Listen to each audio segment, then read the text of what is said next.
interesting opportunities for public authorities with the Equality Act is that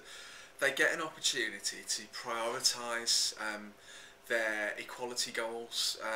so they can kind of pull together a bunch of issues that they think are really important, that they really need to address if they're going to progress equality in their own area of work. And I think this is one of the biggest opportunities for public authorities, but it's also potentially one where they'll need most support,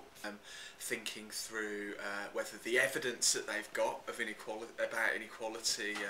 is good enough for them to develop these priorities in a robust way.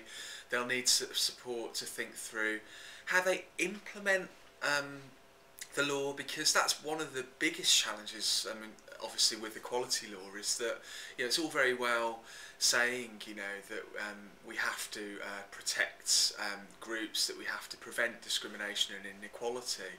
but it's a very different thing implementing it. And I'm hoping that with the Equality Act, by lessening some of the restrictions on public authorities, giving them a bit more leeway to develop their own priorities, I'm hoping that that will provide public authorities and employers with more opportunities to think creatively about how they address inequalities in their own area of work. One of the quite exciting things about the Equality Act is that it's going to introduce a socio-economic duty on public authorities to think about where they invest, where they deliver services, and to try to target those areas of low socio-economic position, you know, where poorer people are living. And in doing that, actually, there's lots of similarities with other things. So, for example, the equality framework that local authorities are already responding to asks them to think about their role in place shaping, you know, in creating an area where people can live comfortably, fairly. And actually there's lots of similarities between that work that they've already started thinking about doing and the socio-economic duty, for example. So I think the Equality Act really provides an opportunity to build on work that local authorities have probably already been doing, albeit in a different name.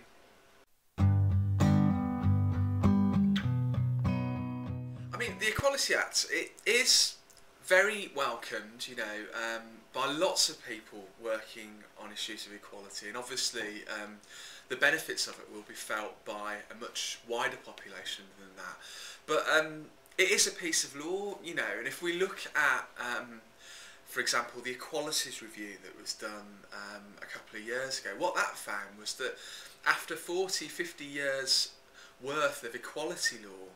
substantial changes in outcomes for people in terms of equality haven't changed that much, or they're not changing quickly enough. So I think there needs to be a health warning with any kind of equality law,